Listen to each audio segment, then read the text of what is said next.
پہلے کہ میں اس پہ بات آگے بڑھاؤں، ایک چھوٹی سی بات عرض کر، اور یہ بات میں بہت ڈرتے ڈرتے کہہ رہا ہوں، لیکن ڈرنا کس سے؟ مولا کے فضائل، جیسا بھی ایک حدیث آپ نے سن لی پیغمبر کی حدیث، تمام جن اور انس مل کر بھی علی کے فضائل لکھنا چاہیں تو سمندر کے پانی کے قطرے کے برابر بھی نہیں لکھ سکتے ہیں، تو کوئی ضرورت نہیں کہ ہم مولا کے فضائل بنا کر پیش کریں دنیا کے سامنے، یعنی جو فضائل نہیں ہیں۔ یہ جملہ میرا توہین آمیز نہ ہو جائے، ضرورت نہیں ہے جس کی، وہ لوگ تو ٹھیک ہے جن کے پاس کوئی فضیلت ہے ہی نہیں، وہ اگر جھوٹی جھوٹی فضیلتیں نہ بنائیں تو ان کا کام کیسے چلے؟ لیکن کیا مولا کے لیے ضرورت ہے کہ ہم کوئی غلط بیانی کریں جبکہ صحیح فضائل ہی اتنے کہ زندگیاں گزر جائیں گی اور آپ اس کا حق ادا نہیں کر سکیں گے؟ یہ جملہ میں نے کیوں کہا؟ پہلے اس کی ایک مثال بھی دے دوں۔ بچپنے سے ہم سنتے چلے آ رہے ہیں، نہ کسی حدیث میں ہے نہ کسی روایت میں ہے، اور نہ یہ ثابت کہ جی وہ 14ویں رات کے چاند میں مولا کی شبیہ نظر آتی ہے۔ آپ ساتوں آسمانوں پہ چلے جائیے، ہر آسمان پر آپ کو اپنے مولا کی شبیہ نظر آئے گی کہ جس کی زیارت کر کے فرشتے اپنے دن کا آغاز کرتے ہیں۔ ہمیں ضرورت نہیں ہے کہ اس چاند کے اوپر جا کے ہم کوئی شبیہ ڈھونڈیں، لیکن اب یہ سمجھا گیا کہ مولا کا حق اسی طرح ادا ہوگا، جبکہ آج یہ چاند کی وہ حیثیت بھی نہیں رہی جو پہلے زمانے میں تھی۔ اب تو ہم کو پتا ہے کہ چاند بیچارہ تو کچھ بھی نہیں ہے، لیکن میں موضوع سے ہٹ رہا ہوں۔ اسی طرح سے ایک بات میں عرض کر رہا ہوں، اس کو لوگ غلط سمجھتے، اور بعض لوگ جو میرے مخالف ہیں وہ خود جان بوجھ کے غلط مطلب نکالتے ہیں، اور وہ یہ ہے کہ آپ کو بار بار لوگوں نے بتایا ہوگا کہ آج بھی خانہ کعبہ میں دیوار میں وہ نشان موجود ہے، یہ غلط ہے۔ اب دیکھیے میں ایسی بات کہہ رہا ہوں کہ ہر مولائی کو اور علی سے محبت کرنے والے کو شاید غصہ بھی آ جائے، ضرورت نہیں ہمیں ایسی فضیلت بیان کرنے کی کہ جسے پروردگار نے علی کی فضیلت قرار نہیں دیا۔ میں اکثر اردو زبان کے حوالے سے جو ہمارے محاورے ہیں جن کا تذکرہ کرتا رہتا ہوں، نمبر ایک ہمارے ہاں ایک محاورہ وہ، بدقسمتی سے میلبرن میں بھی کچھ جگہوں پر اسی طرح سے لوگوں کو دین کی تعلیم دی جا رہی ہے، لیکن نہیں، میں نہیں جانا چاہتا ایسے سینسیٹیو ایشو میں۔ کیا چیز؟ ہمارے یہاں اردو میں ایک محاورہ ہے، کسی بہت ہی بے وقوف آدمی کو کہتے ہیں وہ بدھو ہے۔ اب بدھو کی اگر میں انگلش بناؤں تو مسئلہ ہی ختم ہو جائے گا، مقصد ہی ختم ہو جائے گا۔ آپ کے علم میں ہے کہ بدھو کہاں سے آیا؟ وہاں سے آیا کہ جب لوگ جمعے کی نماز بدھ کے دن پڑھ لیا کرتے تھے اور آنکھیں بند کر کے پڑھ لیتے تھے بغیر کسی قسم کے اعتراض کے، ایسی ان کی عقلیں ختم کر دی گئی تھیں۔ ایسے بے وقوف چاہنے والے اور ماننے والے اس حکمران کو ملے تھے کہ جمعے کی نماز بدھ کو پڑھا دو تو پڑھ لیں گے، وہ کہلاتے بدھو۔ ایک دو مثالیں میں میلبرن کی بھی دینا چاہتا تھا لیکن آج نہیں، پھر دوں گا۔ اور ایک ہمارے یہاں اردو کا محاورہ ہے لکیر کا فقیر ہونا، نگیٹو ہے، اس کا مطلب نگیٹو ہے، لیکن میں کہتا ہوں میں ہوں لکیر کا فقیر۔ کون سی لکیر؟ جو 13 رجب کو خانہ خدا کی دیوار میں بنی تھی، میں اس کا فقیر ہوں اور قیامت تک اس کا فقیر رہوں گا۔ ہر آدمی کہے گا کہ نہیں نہیں ہم لکیر کے فقیر نہیں ہیں، میں کہوں گا میں ہوں لکیر کا فقیر، ہر لکیر کا فقیر نہیں، خانہ خدا کی دیوار میں جو لکیر بنی تھی۔ لیکن اگر کوئی آپ کو یہ بتاتا ہے کہ آج تک مولا کی ولادت کا یہ معجزہ دیوار کعبہ میں موجود ہے تو وہ آپ کی لاعلمی سے فائدہ اٹھا رہا، نہ پروردگار نے اس معجزے کو رکھنا چاہا اور نہ یہ موجود۔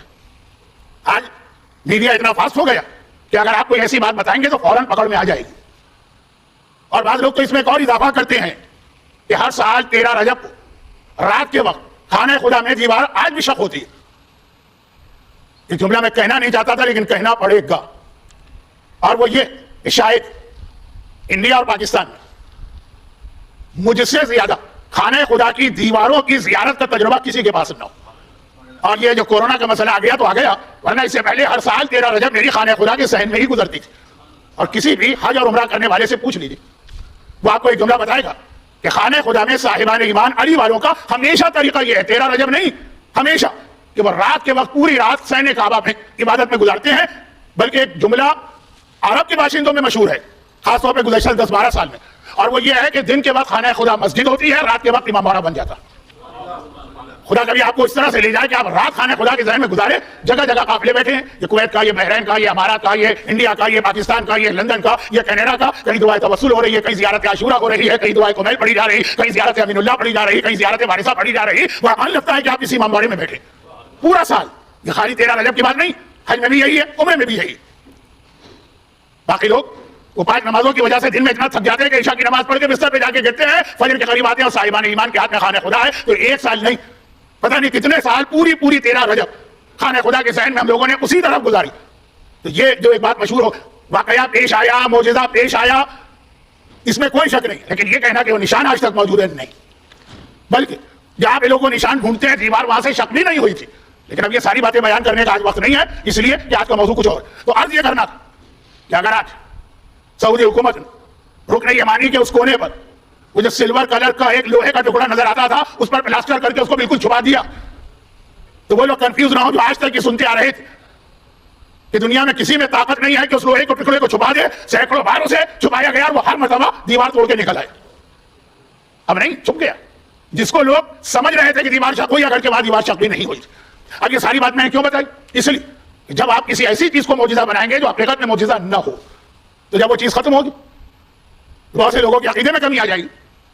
بہت چھوٹا سا ایک جملہ کہتا ہوں کیونکہ وقت میرے ہاتھ سے پھسل کے نکل رہا ہے, بہت چھوٹا سا. جو لوگ دبئی سے تشریف لائے ہیں, وہاں بھی ایک درخت تھا, بڑے اس کے معجزات بیان کیے جاتے تھے. ایک بار میں نے اس کے بارے میں کہہ دیا کہ یہ کوئی معجزہ اس کا ثابت نہیں. مخالفت بھی میری ہوئی تھی, اگر جبھی بھی بہت زیادہ لوگ پسند کرتے ہیں وہاں پہ میری مجالس. کہا تو ایسا معجزہ ہے کہ کوئی اس کو ہاتھ نہیں لگا سکتا, قیامت آ جائے گی. درخت کٹا, وہاں پہ بلڈنگ بنی, وہاں پہ شاپنگ مال بنا, وہاں پہ ریزیڈینشیل 5 منزلہ اپارٹمنٹ بلڈنگ بنی, اور وہ سب کچھ وہاں پہ بےہودہ حرکتیں ہو رہی. یہ تھا ہی نہیں معجزہ. تو ذرا سا ہمیں اس بات کا خیال کرنا ہے کہ آج کی دنیا میں, اچھا اس کو میں کہاں لے جا رہا ہوں, ظہور امام سے پہلے کے بارے میں یہ روایتوں میں آیا کہ جھوٹے معجزوں کے ذریعے سے صاحبان ایمان کو بہکایا جائے گا, اور اسی کا نام روایتوں میں دجال ہے. کچھ دجال میلبرن میں بھی مجھے نظر آ رہے ہیں, لیکن یہ موضوع 15 شعبان کے قریب, اگر اس وقت تک میں زندہ رہا. اب آ جائیے, بات کی عرض کرنا تھی کہ واقعہ برحق ہے. بلکہ مجھے اب تک یاد ہے کہ حیدرآباد کے مومنین قصیدہ پڑھا کرتے تھے. اب وہ پتہ نہیں حیدرآباد کے کسی شاعر کا تھا یا پاکستان. ایک بار اس کی ردیف تھی, ایک بار تو اس میں یہ تھا کہ دیوار کعبہ شق ہوئی ایک بار. اور میں نے اس قصیدے کے بعد جب مجھے ممبر ملا, پی ایس پی کی بات ہے, میں نے کہا نہیں, دیوار کعبہ ایک بار نہیں 2 بار شق ہوئی ہے.